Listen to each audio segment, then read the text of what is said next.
بسم الله والحمد لله صلى الله وسلم على أشرف خلق الله محمد بن عبد الله عليه أفضل الصلاة وأزكى التسليم وعلى آله وصحبه ومن والاه أما بعد جزا الله أخانا شريفا خيرا.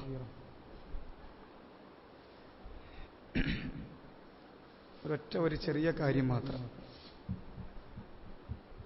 ഒരു ഉണർത്തൽ, ഒരു അനിവാര്യമായ സന്ദർഭത്തിലാണ്, സമയത്തിലാണ് നമ്മൾ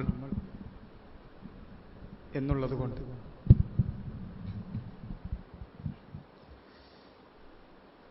റമദാനിന്റെ അവസാനത്തെ 10 നമ്മൾ. ലൈലത്തുൽ ഖദറിനെ പ്രതീക്ഷിച്ചിരിക്കുന്ന സമയം.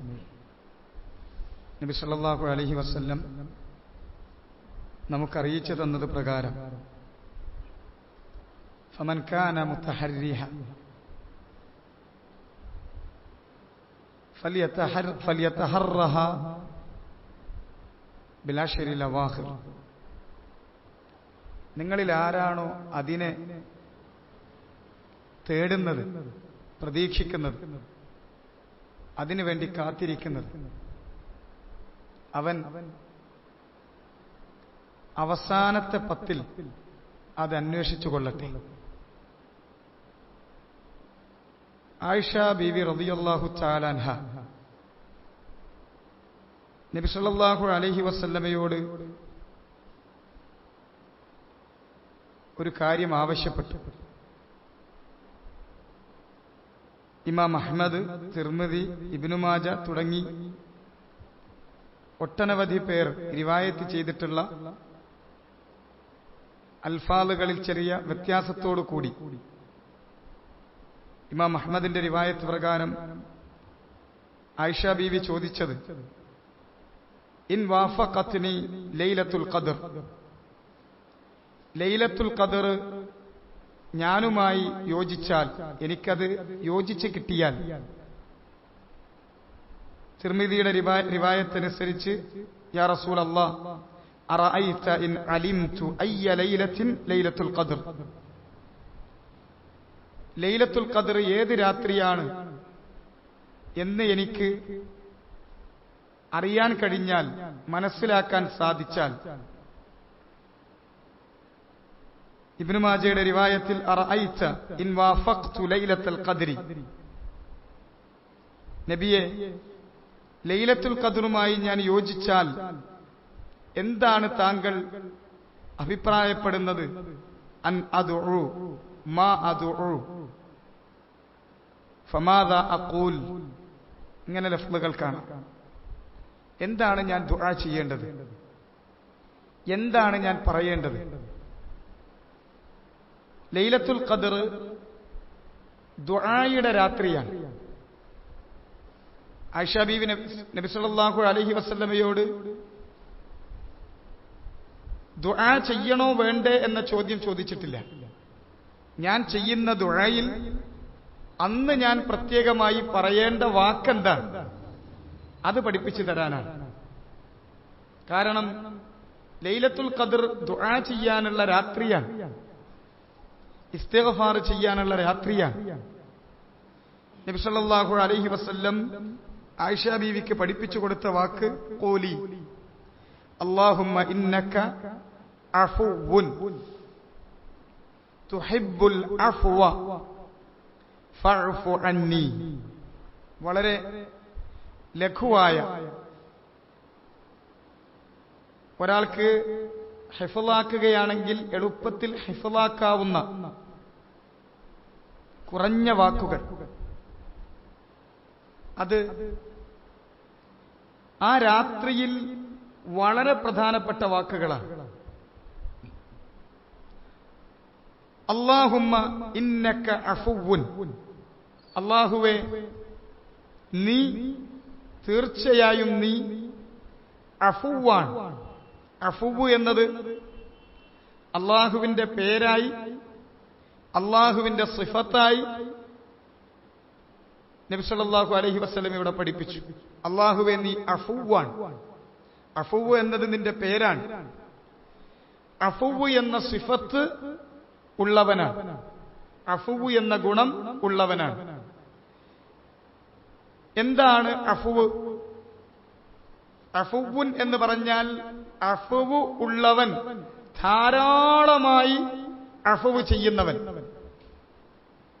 ധാരാളമായി അഫുവ് കാണിക്കുന്നവൻ, അതാണ് അഫുവുൻ. അപ്പൊ ഓടെ നിർത്തണമെന്ന് ഞാൻ എഴുതിത്തരാം. അതാ പദങ്ങള് പലരും പലതുകൊണ്ട് ഒരൊച്ച പറയലാണ്. ഈ മറ്റേ പിന്നെ പണ്ട് മറ്റേത് കേട്ടിട്ട് കുറെ പഠിച്ചോണ്ടല്ലോ മുന്നറ എന്ന് പറഞ്ഞാൽ അതിലൊരു ഒച്ച കേട്ട് പഠിക്കണമാകരുത്. വാക്കുകൾ ഏതൊക്കെയാണെന്നുള്ളത് വേർതിരിച്ച് പഠിക്കണം. അതിൽ 3 തവണ അഫവ് ആയി ബന്ധപ്പെട്ട വാക്ക് വന്നിട്ടുണ്ട്, 3 വാക്കുകൾ. ഒന്നാമത്തേത് അള്ളാന്റെ പേരാണ്, അതാണ് ആദ്യത്തേത്. അല്ലാഹുമ്മ ഇന്നക അഫുവുൻ. 3-ലുള്ളത് അടിസ്ഥാന അക്ഷരങ്ങൾ ഐന്, ഫാ, വാവ്. ഇതാണ് അതിന്റെ അക്ഷരങ്ങൾ, അതിന്റെ സുലാസിയായ അക്ഷരങ്ങൾ ഐന്, ഫാ, വാവ്. അത് 3 തവണ ഈ ദുആയിൽ ആവർത്തിക്കുന്നുണ്ട്.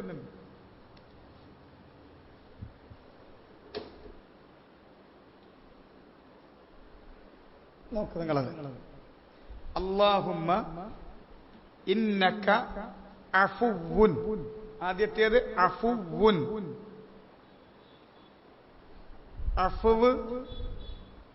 രണ്ടാമത്തെ അഫുവ് അൽ അഫ്വ, ആ അഫുവ് ധാരാളമായി ചെയ്യുന്നവൻ, അതാണ് അഫുവുൻ. ഫഅഫു എന്നത് അതിന്റെ അമ്ർ ഫിഅലാണ്.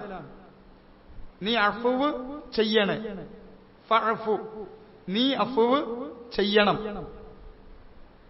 അപ്പൊ 3 തവണ ഈ വാക്കാണ് അതിലുള്ളത്, ഐന്, ഫാ, വാവ്, അഫുവ്. എന്താണ് അഫുവ് എന്ന വാക്കിന്റെ അർത്ഥം? അഫ എന്ന് പറഞ്ഞാൽ മരുഭൂമിയിൽ മണലിൽ മൃഗങ്ങളോ മനുഷ്യരോ ഒക്കെ നടന്നു പോകുമ്പോ പോകുന്ന അടയാളം ഇങ്ങനെ രേഖപ്പെടുത്തിയാണ് പോവുക. കാലടയാളങ്ങളൊക്കെ രേഖപ്പെടുത്തിക്കൊണ്ടാണ് പോവുക, കുഴിഞ്ഞു കുഴിഞ്ഞു പോകും. പിന്നെ ഒരു കാറ്റ് വന്നു കഴിഞ്ഞാൽ മണലിങ്ങോട്ടടിച്ചിട്ട് അത് മുഴുവൻ മായ്ച്ചു കളയും. ആ മായ്ക്കുന്നതിനാണ് അഫ്വ് എന്ന വാക്ക് ഉപയോഗിക്കുക. ആ അടയാളം മായ്ച്ചു പോകുന്നതിന് നമ്മുടെ തെറ്റുകുറ്റങ്ങൾ, നമ്മുടെ പാപങ്ങൾ, അതിന്റെ അടയാളങ്ങളെല്ലാം മറച്ച് മായ്ച്ച് പൊറുത്ത് ഞങ്ങൾക്ക് നീ അതെല്ലാം ഞങ്ങളിൽ നിന്ന് മായ്ച്ചു കളയണേ റബ്ബേ. ഇതാണ് നമ്മുടെ ചോദ്യം. 3-ാമത്തേതാണത്. ഫഅഫു അന്നി, എനിക്ക് നീ അഫവ് ചെയ്യണേ, എനിക്ക് നീ അഫവ് ചെയ്യണേ. അപ്പൊ ഇനി അതില് മലയാളത്തിലുള്ള വാക്കൊക്കെ നിങ്ങൾ വിട്ടേക്ക്. അറബിയിൽ ഈ ഐനും ഫാവും വാവും അഫവ് എന്നതിന്റെ ആശയം മൊത്തം നിങ്ങളെ മനസ്സിലുണ്ടാകണം. അടിസ്ഥാനപരമായി ഭാഷയിൽ അത് ഉപയോഗിക്കുക.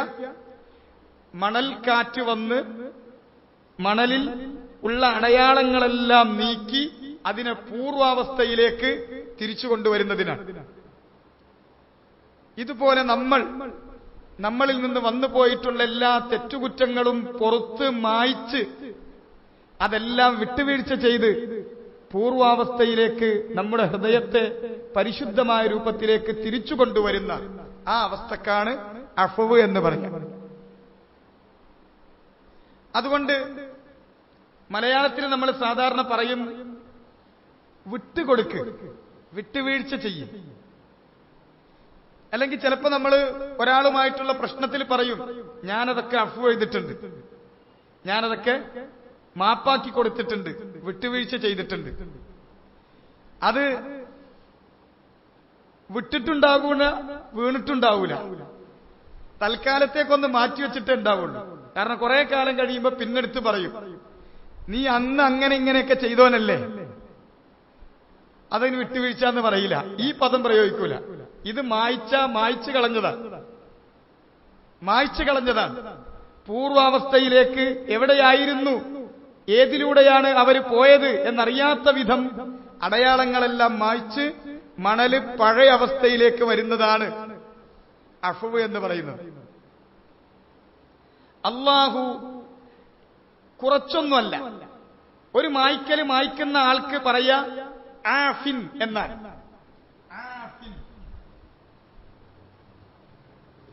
ആഫിൻ എന്ന് പറഞ്ഞാൽ തന്നെ അതിന്റെ ഫാഇലായി അഫ്വ് ചെയ്യുന്നവൻ എന്ന് അതിനർത്ഥമുള്ളൂ. അഫ്വ് ചെയ്യുന്നവൻ. ഇവിടെ നിങ്ങൾ പരിഭാഷയൊക്കെ വെച്ച് പഠിക്കുമ്പോ അല്ലാഹുവേ നീ മാപ്പാക്കുന്നവനാണ്, നീ പൊറുക്കുന്നവനാണ്, അങ്ങനെ പോരാ, അതിന് ഈ വാക്ക് മതി. അല്ലാഹുമ്മ ഇന്നക ആഫിൻ എന്ന് പറഞ്ഞാൽ. അഫ്വ് എന്ന് പറയുന്നത് ഞാൻ നിങ്ങളോട് മുൻപേ പറഞ്ഞിട്ടുണ്ട്, അറബി ഭാഷയുടെ നിയമപ്രകാരം തന്നെ അക്ഷരങ്ങളിലുള്ള ആധിക്യം ആശയങ്ങളിൽ ബൃഹത്തായ ആധിക്യമുണ്ടാക്കും. ഇവിടെ ആഫിൻ എന്ന് പറയുമ്പോ 3 അക്ഷരാണുള്ളത്. അഫ്വ് എന്ന് പറയുന്നിടത്ത് ഐന്, ഫാ, വാവ്, വാവ്, 2 വാവാണ്, 4 അക്ഷരമുണ്ട്. 4 അക്ഷരങ്ങളുണ്ട്. മാത്രമല്ല അതിന്റെ അവസാനത്തിൽ ഒരു കട്ടി കൂട്ടുന്നുണ്ട്, അഫ്വുൻ. അതിനനുസരിച്ച് അതിന്റെ കനവും കൂടും. ഭാഷയിൽ അങ്ങനെ ചില ഫവായിദുകളുണ്ട്. നീ അഫുവാണ് റബ്ബേ. അഫു എന്ന് പറഞ്ഞാൽ ധാരാളമായി, കയ്യും കണക്കുമില്ലാതെ ധാരാളമായി അഫുവ് ചെയ്യുന്നവനാണ് റബ്ബേ നീ. എത്രയാണ് മനുഷ്യരുടെ പാപങ്ങൾ എത്രത്തോളം വലുതായിരുന്നാലും അല്ലാഹു അത് പുറത്തു കൊടുക്കുന്നവനാണ്. ഖുൽ യാ ഇബാദിയല്ലദീന അസ്റഫു അലാ അൻഫുസിഹിം ലാ തഖ്നതു മിർ റഹ്മത്തില്ലാ ഇന്നല്ലാഹ യഗ്ഫിറുദ് ദുനൂബ ജമീഅ ഇന്നഹു ഹുവൽ ഗഫൂറുർ റഹീം. സ്വന്തത്തോട് അതിക്രമം ചെയ്യുകയും അതിക്രമങ്ങളിൽ അതിര് കടക്കുകയും ഇസ്റാഫ് കാണിക്കുകയും, മിതമായിട്ടല്ല, ഒരു മിതമെന്ന് പറയാവുന്ന ഇജ്റാമല്ല, കുറ്റകൃത്യങ്ങളല്ല അവൻ ചെയ്തിട്ടുള്ളത്.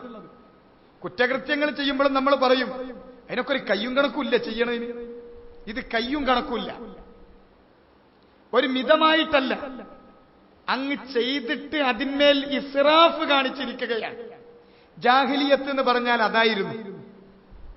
ജാഹിലിയത്തില്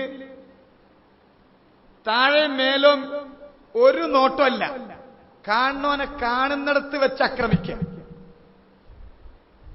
അതിക്രമം അങ്ങേയറ്റമാണ്.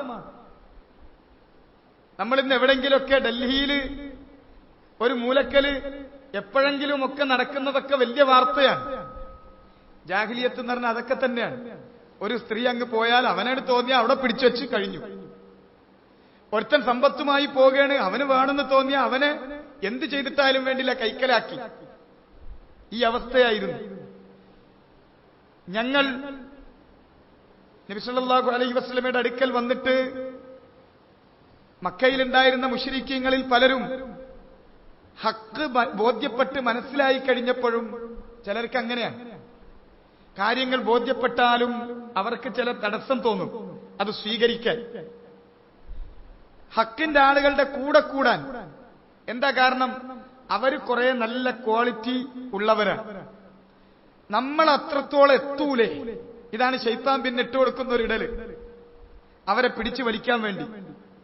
നബിയോട് വന്നിട്ട് അവർ പറഞ്ഞു, നബിയെ മുഹമ്മദേ, നീ പറയുന്നതൊക്കെ സത്യമാണ് എന്ന് ഞങ്ങൾക്ക് ബോധ്യമുണ്ട്. പക്ഷെ ഞങ്ങൾ എന്ന് പറഞ്ഞാൽ ധാരാളമായി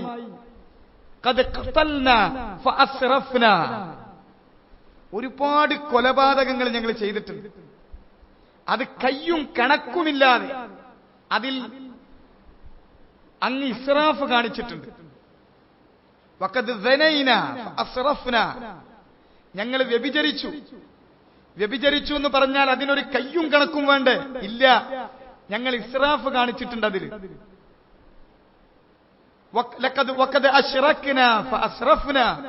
ഞങ്ങൾ ചെയ്തിരിക്കുന്ന ശിർക്ക് കുറച്ചൊന്നുമല്ല, കയ്യും കണക്കുമില്ലാത്ത ശിർക്കാണ് ഞങ്ങളിൽ നിന്ന് വന്നിട്ടുള്ളത്. ഇങ്ങനെ വന്ന് പറഞ്ഞു, ഞങ്ങൾക്ക് എന്താണ് നിന്റെ കൂടെ കൂടാൻ ഞങ്ങളെ കൊണ്ട് കഴിയില്ല, ഞങ്ങൾക്ക് അതിനുള്ള ക്വാളിറ്റി ഇല്ല എന്നാണ് ഉദ്ദേശിക്കുന്നത്. നബി സല്ലല്ലാഹു അലൈഹി വസല്ലം മൗനം പാലിച്ചു. അള്ളാഹു വഹ്യ് അവതരിപ്പിച്ചു. എന്നിട്ട് നബി അത് അവർക്ക് ഓതി കേൾപ്പിച്ചു കൊടുത്തു. ഞാൻ നേരത്തെ ഓതിയ ആയത്താണത്. ഖുൽ യാ ഇബാദിയല്ലദീന അസ്റഫു അലാ അൻഫുസിഹിം. സ്വന്തത്തോട് അതിക്രമം കാണിച്ച് അതിൽ അതിരി കടന്നു പോയിട്ടുള്ള എന്റെ അടിമകളെ, ലാ തഖ്നതു മിർ റഹ്മത്തില്ലാ, അള്ളാന്റെ റഹ്മത്തിനെ തൊട്ട് നിങ്ങൾ നിരാശരാകരുത്. ഇന്നല്ലാഹ യഗ്ഫിറു ദുനൂബ ജമീഅ, അള്ളാഹു എല്ലാ പാപങ്ങളും പുറത്തു തരുന്നവനാണ്. വഇന്നഹു ഹുവൽ ഗഫൂറുർ റഹീം, അവൻ മാത്രമാണ് അങ്ങേയറ്റം പൊറുക്കുന്ന ഗഫൂർ, അങ്ങേയറ്റം കാരുണ്യം കാണിക്കുന്ന റഹ്മാൻ, റഹീമായിട്ടുള്ളവൻ അവനാണ്. അതാണ് അള്ളാഹ്. അള്ളാഹ് വിട്ടാൽ വിട്ടത് തന്നെയാണ്. അള്ളാന്റെ വിട്ടുവീഴ്ച എന്ന് പറഞ്ഞാൽ പിന്നെ അതുകൊണ്ട് പിന്നീട് അതുകൊണ്ട് പ്രതികാരം ചെയ്യില്ല. നമ്മൾ വിട്ടു, എല്ലാം വിട്ടു, കെട്ടിപ്പിടിച്ചു, എന്നിട്ടാണ് വിട്ടത്. പിന്നെ ഒരു വിടലാണ്. കെട്ടിപ്പിടിച്ചപ്പോ ഒരു ഓർമ്മയുണ്ട്, പിന്നെ വിട്ടപ്പോ എല്ലാം വിട്ടു. വിട്ടുവീഴ്ച എന്നൊക്കെ പറഞ്ഞ് നമ്മളതൊക്കെ വിട്ടുകൊടുത്തതല്ലേ എന്നൊക്കെ പറയണത് നേരം കിട്ടുമ്പോ അവന്റെ ഒരു അവസരം വരട്ടെ കാത്തു നിൽക്കുമ്പോ അപ്പ പിടിക്കും. എടാ നീ എന്നെ ഇങ്ങനെയൊക്കെ ചെയ്തല്ലേ, നിനക്കത് കിട്ടേണ്ടത് തന്നെ. പിന്നെന്ത് വിട്ടുവീഴ്ച? ഇതാണ് മനുഷ്യന്റെ വിട്ടുവീഴ്ച. വിട്ടുവീഴ്ച ഇതല്ല. അഫ്വ് എന്ന് പറഞ്ഞാൽ ഇതല്ല. അഫ്വ് എപ്പോഴാ വേണ്ടത്? നബി സല്ലല്ലാഹു അലൈഹി വസല്ലം അഫ്വിന് മര്യാദ പഠിപ്പിച്ചത് വൽ അഫ്വു ഇൻദൽ മഖ്ദിറ. ഒരാളെ ശരിക്കും നമുക്ക് ഒത്തു കിട്ടി, നമ്മുടെ നല്ല എതിരാളിയായിരുന്നു, നമ്മൾ അങ്ങനെ ഇങ്ങനെയൊക്കെ ഉപദ്രവിച്ചൊരുത്തനാണ്, ചാൻസ് ഒത്തു കിട്ടി, അവൻ കുടുങ്ങി നിൽക്കുകയാണ്, ഒരിക്കലും രക്ഷപ്പെട്ടു പോവില്ല, അവൻ ഇപ്പൊ വേണമെങ്കിൽ വേണ്ട വിധം കൈകാര്യം ചെയ്യാം, അപ്പൊ കൊടുക്കുന്ന വിട്ടുവീഴ്ച ഉണ്ടല്ലോ, അതാണ് അഫ്വ്. അൽ അഫ്വു ഇൻദൽ മഖ്ദിറ, കഴിയുന്ന നേരത്ത്. മഖ്ദിറത്ത് എന്ന് പറഞ്ഞാൽ എല്ലാ നിലക്കും പൂർണ്ണമായി നമ്മുടെ കയ്യിൽ എല്ലാം ഒത്തു കിട്ടിയിട്ടുണ്ട്, അവനെ വേണമെങ്കിൽ ഇപ്പൊ കൈകാര്യം ചെയ്യാം, അവിടെയാണ് നമ്മൾ വിട്ടുകൊടുക്കുന്നത്. അതാണ് അഫ്വ്. നമ്മൾ സാധാരണ മാപ്പാക്കി കെട്ടിപ്പിടിച്ച് പിരിഞ്ഞു പോന്ന, ചായ കുടിച്ചും പോത്തിറച്ചിന്നും പിരിഞ്ഞു പോരുന്ന പോലുണ്ടല്ലോ. അല്ലാഹു സുബ്ഹാനഹു വ തആല അവൻ അഫ്വാണ്, അവനാണ് അഫ്വ്. അങ്ങേയറ്റം, കുറച്ചൊന്നല്ല. അള്ളാഹിനോട് മനുഷ്യൻ കാണിക്കുന്ന അതിക്രമങ്ങൾ എത്രയാണ്, എത്ര തന്നെ ചെയ്താലും അതൊക്കെയും അള്ളാന്റെ അടുക്കൽ നിന്നുള്ള എല്ലാ നിഅമത്തും എല്ലാ റഹ്മത്തും അനുഭവിച്ചുകൊണ്ടിട്ടാണ് അള്ളാഹിനോട് ഈ നന്ദികേട് മുഴുവൻ കാണിക്കുന്നത്. കയ്യും കണക്കൂല്ല റബ്ബേ നമ്മൾ കാണിക്കുന്ന നന്ദികേടിന്, നമ്മൾ കാണിച്ചിട്ടുള്ള അതിക്രമത്തിന്, നമ്മൾ കാണിച്ചിട്ടുള്ള ധിക്കാരങ്ങൾക്ക് റബ്ബേ. പക്ഷെ ഞാനിതാ പ്രതീക്ഷിക്കുകയാണ്, ലൈലത്തുൽ ഖദറിൽ ഞാൻ പ്രതീക്ഷിക്കുന്നു റബ്ബേ, നീ അഫ്വാണ്, നീ അതെല്ലാം പുറത്തു തരുന്ന, എല്ലാം മായ്ച്ചു കളയുന്ന, എല്ലാം വിട്ടുവീഴ്ച ചെയ്യുന്ന, എല്ലാം മാപ്പാക്കി തരുന്ന, എല്ലാം പുറത്തു തരുന്ന അഫ്വാണ് റബ്ബേ, നീയാണ് അഫ്വ്. ഇന്നക അഫ്വുൻ, നീ അഫ്വാണ് റബ്ബേ. അതിൽ അല്ലാഹുമ്മ അൻത അഫ്വുൻ എന്നല്ല, അല്ലാഹുമ്മ ഇന്നക അഫ്വുൻ തഅക്കീദ് ചെയ്തിട്ടാണ്. ഒരു സംശയവും നമുക്കതിലില്ല. അല്ലാഹുവേ നീ തീർച്ചയായും നീ തന്നെയാണ് അഫ്വ്, നീയാണ് അഫ്വ്. എനിക്കതിലൊരു ശക്കുമില്ല, ഒരു സംശയവുമില്ല. പിന്നെയോ അഫ്വ് എന്നുള്ള പേര് നിനക്കുണ്ട്, അഫ്വ് എന്ന ഗുണത്തിന്റെ ഏറ്റവും കമാൽ, അഫ്വ് എന്ന സിഫത്തിന്റെ ഏറ്റവും സുന്ദരമായ, ഏറ്റവും ഭംഗിയായ, പൂർണ്ണമായ രൂപം അത് അല്ലാഹ് മാത്രം അവകാശപ്പെട്ടതാണ്. നീയാണ് അഫ്വ്. എന്നിട്ട് വീണ്ടും പറഞ്ഞു തുഹിബ്ബുൽ അഫ്വ, തുഹിബ്ബുൽ അഫ്വ, നീ അഫ്വ് ഇഷ്ടപ്പെടുന്നവനുമാണ്. നീ അഫ്വാണ് എന്ന് മാത്രമല്ല, അഫ്വിനെ അതിലുള്ള ഫിഅലാണ് അഫ്വ്, ഫിഅലാണ് അഫ്വ്, ആ പ്രവൃത്തി, അഫ്വ് എന്ന പ്രവൃത്തി. അഫ്വ് ചെയ്യുന്നവൻ എന്നുള്ളത് അള്ളാന്റെ പേരാണ്. അത് കുറച്ചല്ല, ധാരാളമായി അഫ്വ് ചെയ്യുന്നവനാണ്. അതാണ് അഫ്വുൻ. അഫ്വ് എന്ന ആ പ്രവൃത്തിയെ, വിട്ടുകൊടുക്കുക എന്നുള്ള പ്രവൃത്തി, മാപ്പാക്കുക എന്നുള്ള പ്രവൃത്തി, ആ പ്രവൃത്തിയെ നീ അങ്ങേയറ്റം ഇഷ്ടപ്പെടുന്നവനാണ്.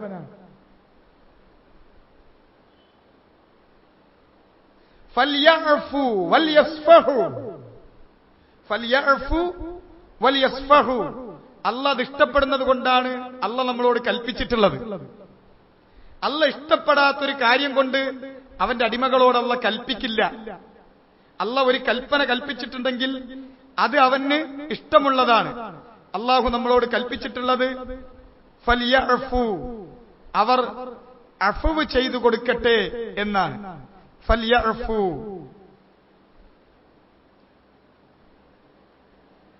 സൂറത്തുൻ നൂറിൽ 22-ാമത്തെ ആയത്തിൽ, ആയത്തൊരു വലിയൊരു ഖിസ്സയുമായി ബന്ധപ്പെട്ടതാണ്. സൂറത്തുൻ നൂറിലെ പ്രധാനപ്പെട്ട ഒരു ഖിസ്സ ആയിഷ ബീവി റളിയല്ലാഹു തആല അൻഹയെ കുറിച്ചുള്ള അപവാദം മുനാഫിഖീങ്ങൾ മദീനത്ത് അടിച്ചു പരത്തിയതാണ്. ആ കൂട്ടത്തിൽ മുനാഫിഖീങ്ങൾ അടിച്ചു പരത്തിയ ആ വാർത്ത നമ്മുടെ നാട്ടിലുള്ള ഒരു വലിയൊരു പ്രത്യേകതയാണ്. എന്തൊരു വാർത്ത കിട്ടിയാലും കേട്ടത് പാതി, ഇപ്പൊ പാതിയില്ല. വാട്സപ്പും ട്വിറ്ററൊക്കെ ആയതുകൊണ്ട് പാതി എന്ന് പറഞ്ഞ പണ്ടത്തെ പാതിയില്ല. കേട്ടത് പ എന്നുള്ളൂ, കേൾക്കാത്ത പ. കേട്ടോ കേട്ടില്ല എന്നൊന്നുമില്ല. അപ്പോഴേക്കും ഒരാൾ വായിച്ചു, ഫുള്ള് വായിച്ചു നോക്കിയിട്ടും കൂടി ഉണ്ടാവില്ല. ഇത്തിരി വലുതാണ് എന്നാലും വേണ്ടില്ല, കട്ട് ആൻഡ് പേസ്റ്റ്, ഫോർവേഡ്, അങ്ങനെ അടിച്ച് വിടുകയാണ് നമ്മൾ. വാർത്തയുടെ വല്ല സത്യതയും, വാർത്ത എന്ന് പറഞ്ഞാൽ മൊത്തം എന്താ, അതിലുള്ളയ്ക്ക് മെച്ചം അന്താരാഷ്ട്ര നിലവാരത്തില് 5 സ്റ്റാറും 6 സ്റ്റാറും ഒക്കെ ഉള്ള ആൾക്കാരുണ്ട്. അവരെ കഥ എന്ന് പറഞ്ഞാൽ തന്നെ ഏറ്റവും വലിയ കള്ളന്മാരാണ്, കള്ളത്തരാണ്. അവർ പരസ്പരം വിളിച്ചു പറയുമ്പോ അങ്ങോട്ടും ഇങ്ങോട്ടൊക്കെ പറയും. എന്നല്ല, ഈ കാലഘട്ടത്തിന്റെ ഏറ്റവും വലിയ പ്രത്യേകത എന്ന് പറഞ്ഞാൽ നബി സല്ലല്ലാഹു അലൈഹി വസല്ലം പറഞ്ഞു തന്നതാ. നിങ്ങളൊരു കാര്യം ആളുകളെ വിശ്വസിപ്പിക്കണോ, കള്ളം പറയേണ്ടി വരും. നിങ്ങൾ സത്യാണോ പറഞ്ഞത്, അവർ കളവാക്കും. യുസദ്ദഖു ഫീഹിന്നൽ കാദിബ് വയുകല്ലബു ഫീഹിന്നൽ സാദിഖ് വയുഅ്തമനു ഫീഹിന്നൽ ഖായിൻ വയുഖവ്വനു ഫീഹിന്നൽ അമീൻ. കാര്യങ്ങളൊക്കെ തല കുത്തനെ എന്ന് പറഞ്ഞത് ഒന്നുകൂടി കുത്തനായാൽ എന്താണ്, കുല തത്തനെ എന്ന് പറയും നമ്മൾ. ആ അവസ്ഥ വന്നാൽ എന്തായിരിക്കും അവസ്ഥ? യുസദ്ദഖു ഫീഹിന്നൽ കാദിബ്, കള്ളന്മാർ സത്യസന്ധരാക്കപ്പെടും, വിശ്വസിക്കപ്പെടും. വയുകല്ലബു ഫീഹിന്നൽ സാദിഖ്, സത്യസന്ധൻ കളവാക്കപ്പെടും. വയുഅ്തമനു ഫീഹിന്നൽ ഖായിൻ, വഞ്ചകന്റെ അടുക്കൽ വിശ്വസിച്ചേൽപ്പിക്കും. വയുഖവ്വനു ഫീഹിന്നൽ അമീൻ, വിശ്വസ്തൻ വഞ്ചകനായി മുദ്ര കുത്തപ്പെടും. ഇതാണ് നിങ്ങൾക്ക് വരാനുള്ള കാലമെന്ന് നബി പറഞ്ഞത് സല്ലല്ലാഹു അലൈഹി വസല്ലം. അത് ഈ ഹദീസ് പറയുന്നിടത്ത് 6-ാം നൂറ്റാണ്ടിലൊക്കെ ജീവിച്ചിട്ടുള്ള മുഹദ്ദിസീങ്ങൾ പറയും, ലഖദ് റഅയ്നാ ദാലിക അയാന, ഞങ്ങൾ നബി പറഞ്ഞ സംഭവം കണ്ണോണ്ട് കണ്ടു. ഏതാണ്ട് ഹിജ്റ 6-ാം നൂറ്റാണ്ടിൽ ജീവിച്ച ആളുകൾ അന്ന് തുടങ്ങി കാണാൻ തുടങ്ങിയിട്ടുണ്ട് അവര്. അപ്പൊ ഇന്നോ നമ്മുടെ അവസ്ഥ എന്താണ്? ഒരു കാര്യം ചെലവാകണോ കളവ് പറയണം എന്നാണ് സാധാരണ എല്ലാവരും പറയില്ലേ. അങ്ങനെ ഇപ്പൊ സത്യസന്ധന്മാരായിട്ട് ജീവിക്കാൻ പറ്റുമോ? സത്യം എന്നൊക്കെ നോക്കിയിട്ട് കച്ചവടം നടത്താൻ പറ്റുമോ? ഇതെന്നോട് പറഞ്ഞപ്പോ ഞാൻ അത്ഭുതപ്പെട്ടു പോയി. ഹദീസിന്റെ വാക്ക് എത്ര അസ്സാദിഖുൽ മസ്ദൂഖ് റസൂലുള്ളാഹി സ്വല്ലല്ലാഹു അലൈഹി വസല്ലം പറഞ്ഞത് എത്ര കൃത്യമായി പുലർന്നു വന്നു. ഒരു മുസ്ലിമല്ല, മുസ്ലിമീങ്ങളുടെ കൂട്ടത്തിൽ നല്ല താടിയും വെച്ച് നടക്കുന്ന, ഞാൻ സലഫിയാണെന്നല്ല, സലഫിയുടെ കൂട്ടത്തിൽ സൂപ്പർ സലഫിയാണ് ഞാൻ. എനിക്ക് നിങ്ങൾ അബൂ താരിഖ് സുബൈറിന്റെ ഒന്നും പറ്റൂല. ഞാൻ ഇംഗ്ലീഷിലുള്ള വലിയ വലിയ പണ്ഡിതന്മാരുടെ ഡയറക്റ്റ് കേൾക്കുന്ന ആളാണെന്ന് പറഞ്ഞു തുടങ്ങിയ ആളാണ്. വർത്താനത്തിന്റെ ഇടയ്ക്ക് മൂപ്പര് കച്ചവടത്തിന്റെ കാര്യം പറഞ്ഞു വന്നപ്പോ, കച്ചവടത്തിന്റെ വിഷയം പറഞ്ഞു വന്നപ്പോ, സത്യസന്ധമായിട്ടൊന്നും ഇവിടെ ഒന്നും ചെയ്യാൻ പറ്റൂലേ, കുറച്ചൊക്കെ നമുക്ക് കളവ് പറയേണ്ടി വരും. ഏത് 50 പൈസന്റെ പഞ്ചസാരന്റെ വില പറയുന്നിടത്ത് കളവ് പറഞ്ഞില്ലെങ്കിൽ കച്ചവടം നടക്കൂല. എന്തിനാ ഈ 50 പൈസ കിട്ടിയിട്ടെന്നാ? ഈ അവസ്ഥ ഇത്തരക്കാരനെടുക്കലാണെങ്കിൽ ബാക്കിയുള്ളവരെ കഥ പിന്നെ പറയണോ? സാധാരണ എടാ താടി വെച്ചിട്ട് കളവ് പറയില്ലേ എന്നാ പറയാ. താടി വെച്ചില്ലെങ്കിൽ കളവ് പറയാതാ അല്ലേ? താടിയും കൂടി വെച്ചിട്ടില്ലെങ്കിൽ പിന്നെ എന്ത് കളവും പറയാതാ. അല്ലെങ്കിൽ പറയും നീയൊക്കെ നിസ്കരിച്ചിട്ട് പിന്നെ എന്തിനാടാ? അപ്പൊ നിസ്കരിക്കുകയാണെങ്കിൽ കളവ് പറയരുത് എന്നാണ്. നിസ്കരിച്ചിട്ടില്ലെങ്കിൽ പിന്നെ കളവും പറയാതാ. ഇങ്ങനെയാണ് ആളുകൾ മൊറാലിറ്റി എന്നുള്ളതിന് അളവ് വച്ചിരിക്കുന്നത്. ഈ കാലഘട്ടത്തിൽ മുസ്ലിമീങ്ങളുടെ കൂട്ടത്തിൽ മെച്ചപ്പെട്ടവരെന്ന് നമ്മൾ വിചാരിക്കുന്നവരുടെ കഥ ഇതാണെങ്കിൽ പിന്നെ കുഫാറുകളുടെ അടുക്കുന്ന നമ്മൾ വല്ലതും പ്രതീക്ഷിക്കണം. എല്ലാ അടിച്ചു പരത്തലുകളും എന്താണ്? വാർത്തകൾ എന്നൊക്കെ പറയുന്നത് എന്താണ്? അങ്ങനെ വാർത്തകൾ എന്ന് പറയുന്നത് കേട്ടത് പാ കേൾക്കാത്ത പാ എന്ന് പറയുമ്പോഴത്തേനും എടുത്ത് ഫോർവേഡ് ചെയ്യാൻ നിൽക്കരുത്. നമുക്ക് ഉത്തരവാദിത്തമുണ്ട്. ഞാൻ പറഞ്ഞല്ലോ, എന്റെ വാക്കല്ല, ഞാൻ ഉദ്ധരിച്ചിട്ടല്ലേ ഉള്ളൂ എന്നാ പറയാം. ഉദ്ധരിക്കുന്നവന് അള്ളാന്റെ അടുക്കലുള്ള ഉത്തരവാദിത്തം എന്താണെന്നറിയോ? പറഞ്ഞവന്റെ അതേ സ്ഥാനം. നബി സല്ലല്ലാഹു അലൈഹി വസല്ലം അത് പറഞ്ഞു. ഒരുത്തൻ ഒരു കളവാണെന്ന് ഉറപ്പിച്ചിട്ടല്ല, യുറാ അന്നഹ കദിബ്, കളവാണെന്ന് സാധ്യതയുള്ള വിചാരിക്കപ്പെടാവുന്ന ഒരു കാര്യം അവൻ തഹദീസ് ചെയ്താൽ പറഞ്ഞാൽ ഫഹുവ അഹദുൽ കാദിബൈൻ, 2 കള്ളന്മാര് അതിലൊന്നവനാണ്. ആദ്യത്തെ കള്ളം പറഞ്ഞത് ഉദ്ധരിച്ചതല്ല, 2 കള്ളന്മാർ ഒന്നിച്ചു പറഞ്ഞു എന്നേ പിന്നെ അതിന് പേരുള്ളൂ. അതുകൊണ്ട് പറയുന്ന വാർത്തകൾ തമാശക്ക് വേണ്ടിയിട്ട്, ചിരിക്കാൻ വേണ്ടിയിട്ട്, ഒരു സ്മൈലിന്റെ ഇമോജി ഇട്ടിട്ട് അതിന്റെ കൂടെ ഇടാൻ വേണ്ടിയിട്ട്, അല്ലെങ്കിൽ ഒന്ന് കൈയടിച്ചിട്ട് അതിന്റെ കൂടെ ഇടാൻ വേണ്ടിയിട്ട് നമ്മൾ ഇടുന്നതൊക്കെ എന്താ? സാങ്കല്പിക കഥാപാത്രങ്ങളും അല്ലെങ്കിൽ ട്രോളുകളും എന്നൊക്കെ പറയുന്നത് മുഴുവൻ ഈ നുണകൾ തന്നെയാണ്. അത് വാട്സപ്പിൽ കൂടി ഇട്ടാലേ നുണയൊന്നും ആകൂല, വേറെ ആരും കേൾക്കല്ലോ, ചിരിക്കല്ലുള്ളൂ. നമ്മൾ തമ്മിൽ പറഞ്ഞാലേ നുണ ആകുള്ളൂ എന്നുള്ള വിചാരിക്കുന്ന ആളുകൾ തെറ്റാണ്. ഇതിന്റെ ഈ രീതി ആരുടേതാണ്? ഈ രീതി മുനാഫിഖീങ്ങളുടേതാണ്. കേൾക്കുന്നത് മുഴുവൻ അടിച്ച് പരത്തുക എന്നുള്ളത്. പ്രത്യേകിച്ച് നല്ലവരെ കുറിച്ച്, നല്ല മനുഷ്യന്മാരെ കുറിച്ച് എന്തെങ്കിലും ഒന്ന് കേൾക്കുമ്പോഴേക്കും, നബി സല്ലല്ലാഹു അലൈഹി വസല്ലമയെ കുറിച്ച് കേട്ടാൽ കേൾക്കേണ്ട താമസമുള്ളൂ, മുഴുവൻ കേട്ടിട്ടുണ്ടാവില്ല, അതിനു മുമ്പ് അടിച്ചു പരത്തും. ആ കൂട്ടത്തിൽ പെട്ടതാണ് നബി സല്ലല്ലാഹു അലൈഹി വസല്ലം ഭാര്യമാരിൽ നിന്ന് അല്പ ദിവസങ്ങൾ ഒന്ന് വിട്ടുനിന്നിരുന്നു. നിസ്കരിക്കും, പിന്നെ നേരെ നബി ഹുജറാത്തുകളിലേക്ക് പോകാതെ നബി ഒരുക്കിയിരിക്കുന്ന പ്രത്യേകമായ ഒരു സ്ഥലത്തേക്ക് കയറിപ്പോകും. ഭാര്യമാരുടെ അടുക്കലേക്ക് പോകുന്നില്ല. പോണില്ലാലേ, നബി എല്ലാ ഭാര്യമാരെ തൊലാക്ക് ചൊല്ലി. മുനാഫിഖീങ്ങൾ അടിച്ചു പരത്തി. ഇത് കേട്ടപ്പോൾ ചെയ്യേണ്ട മര്യാദ എന്ത് എന്നുള്ളത് ഉമർ ഇബ്നുൽ ഖത്താബ് റളിയല്ലാഹു തആല അൻഹു കൃത്യമായി ചെയ്തു. ഉമർ ഇബ്നുൽ ഖത്താബ് റളിയല്ലാഹു തആല അൻഹു പുറത്തുനിന്ന് വാർത്ത കേട്ട ഉടനെ നേരെ ചെന്നു. നബിനോട് ഞാനിപ്പോ എങ്ങനെ ചോദിക്കാം? നബിനെ കുറിച്ചല്ലേ പറഞ്ഞ്, തൽക്കാലം അബൂബക്കർ സിദ്ദീഖിനോടൊന്ന് ചോദിച്ചു നോക്കാം. അല്ലെങ്കിൽ നേരിട്ട് ചോദിക്കാനേ എനിക്കൊരു മടിയാണ്, എനിക്കൊരു നാണാണ്. വേണ്ടാത്ത എന്തെങ്കിലും വിളിച്ചു പറയാനാണെങ്കിൽ അവരെ കുറിച്ച് പറയാൻ ഒരു നാണമില്ല, അതാരോടും പറഞ്ഞോളൂ. അവരെ കുറിച്ച് കേൾക്കുന്ന വേണ്ടാത്തത് കേട്ടാൽ വിശ്വസിക്കാനും അതിന് കുഴപ്പമൊന്നുമില്ല. അല്ല, അതിന്റെ നിജസ്ഥിതി ഒന്ന് അന്വേഷിക്കാൻ അതിനാണ് ലജ്ജ, അതിനാണ് നാണം. ഉമർ ഇബ്നുൽ ഖത്താബ് റളിയല്ലാഹു തആല അൻഹു ഉസ്മാൻ ഇബ്നു അഫ്ഫാന്റെ നാണമുള്ള ലജ്ജയുള്ള ആളാണോ? അല്ലല്ലോ. ലജ്ജയുടെ കാര്യത്തിൽ ഉസ്മാൻ ഇബ്നു അഫ്ഫാനാണ് ഖുലഫാഉൽ അർബഈൽ ഏറ്റവും ലജ്ജയുള്ള ആള്. അതുകൊണ്ട് ഉമർ വന്നപ്പോൾ, ഞാൻ നേരത്തെ പറഞ്ഞെന്നില്ല ഒരു ഹദീസ്, ഉമർ വന്നപ്പോഴും റളിയല്ലാഹു തആല അൻഹു നബി തന്റെ തുണി മുട്ടിന്റെ താഴത്തേക്ക് ഇറക്കിയിട്ടിട്ടില്ല. ഉസ്മാൻ വന്നപ്പോൾ റളിയല്ലാഹു അൻഹു അത് താഴ്ത്തിയിട്ടു.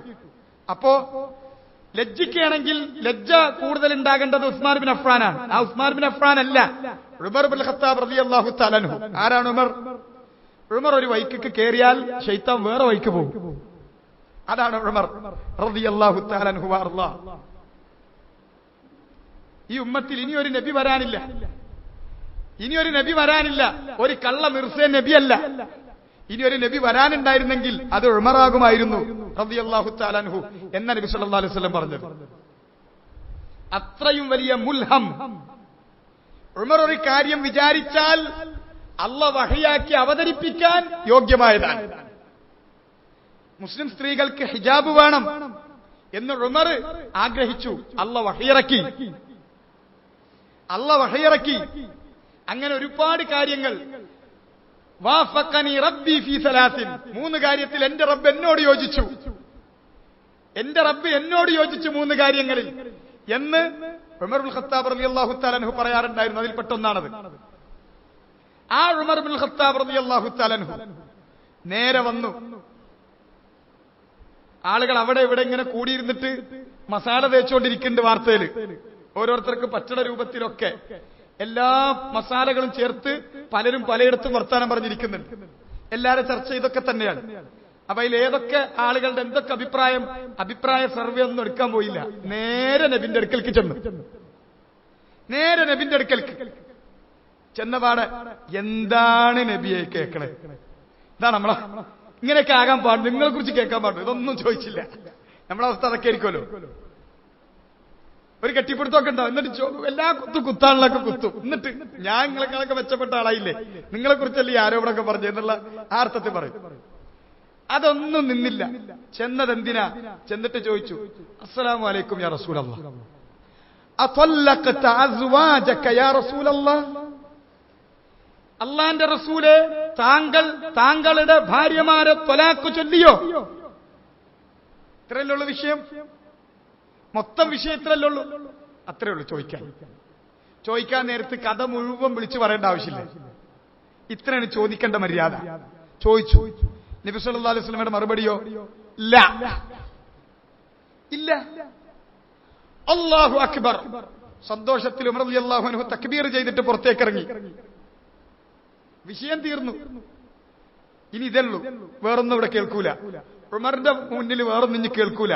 റളിയല്ലാഹു അൻഹു വഅർളാ. അല്ലാഹു മുനാഫിഖീങ്ങളുടെ കാര്യത്തിൽ ആയത്ത് അവതരിപ്പിച്ചിരുന്നു. വഇദാ ജാഅഹും അംറുൻ മിനൽ അംനി അവിൽ ഖൗഫി അദാഉ ബിഹി, അവർക്ക് യുദ്ധവുമായി ബന്ധപ്പെട്ടതോ സമാധാനവുമായി ബന്ധപ്പെട്ടതോ ആയ ഏതൊരു വൃത്താന്തം കേട്ടാലും അദാഉ ബിഹി, അടിച്ചു പരത്തുകയായി.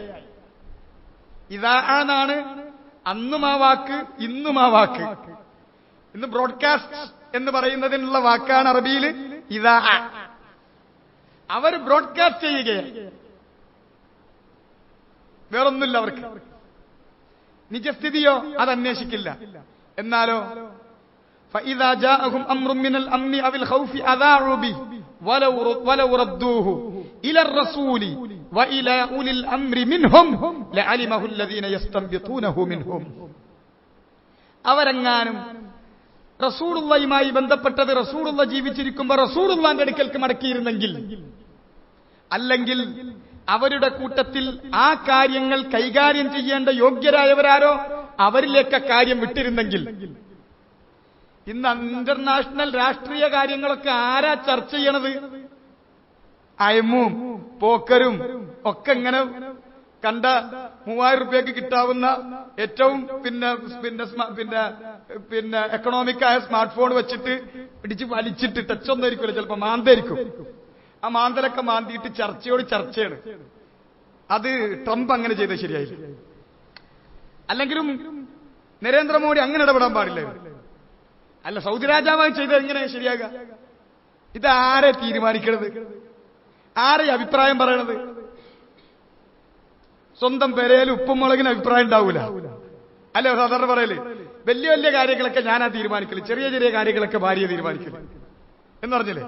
വലിയ വലിയ കാര്യങ്ങൾ എപ്പോഴാണ് കൊറിയർ ബോംബിടുന്നത്, മിസൈൽ പൊക്കേണ്ടത്, അതൊക്കെ ഞാൻ ആലോചിക്കും. വീട്ടിൽ എന്തൊക്കെ കാര്യങ്ങൾ നടക്കണം എന്നുള്ളത് പെണ്ണുമ്പിള്ള തീരുമാനിക്കുക, അതിൽ കിടമൊന്നുമില്ല.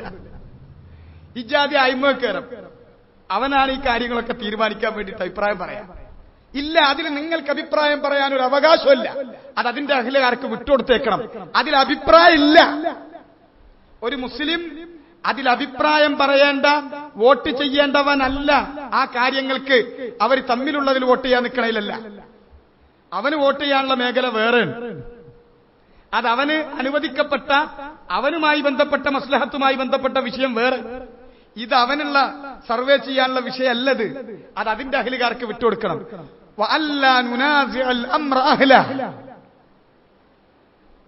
കൈകാര്യം ചെയ്യുന്ന കൈകാര്യകർത്താക്കളുടെ അവരുടെ കാര്യങ്ങളിൽ നമ്മൾ ഇടപെട്ട് അഭിപ്രായം പറയാൻ പാടില്ല എന്ന് നബി സല്ലല്ലാഹു അലൈഹി വസല്ലമയോട് സഹാബത്ത് ബൈഅത്ത് കൊടുത്തതാണ്.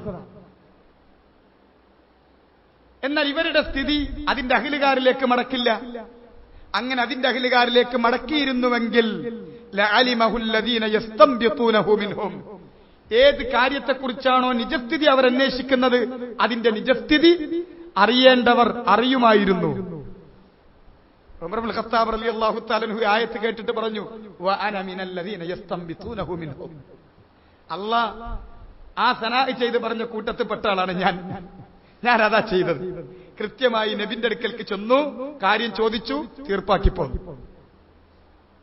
അപ്പൊ മുനാഫിഖീങ്ങളുടെ സ്ഥിതി ഇങ്ങനെ. ഉമ്മുന ആയിഷ റളിയല്ലാഹു തആല അൻഹയെ കുറിച്ചുള്ള വാർത്ത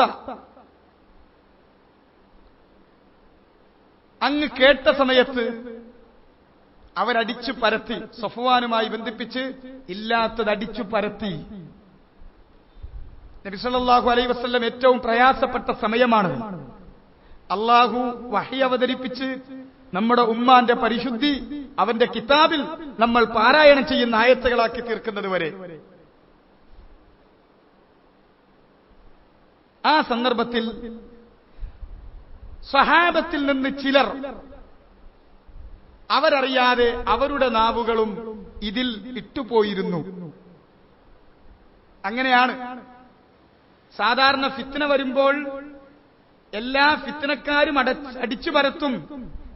അറിയാതെ അതിൽ പോയി തലയിടാൻ ചിലപ്പോ നിരപരാധികൾ ഉണ്ടാവും.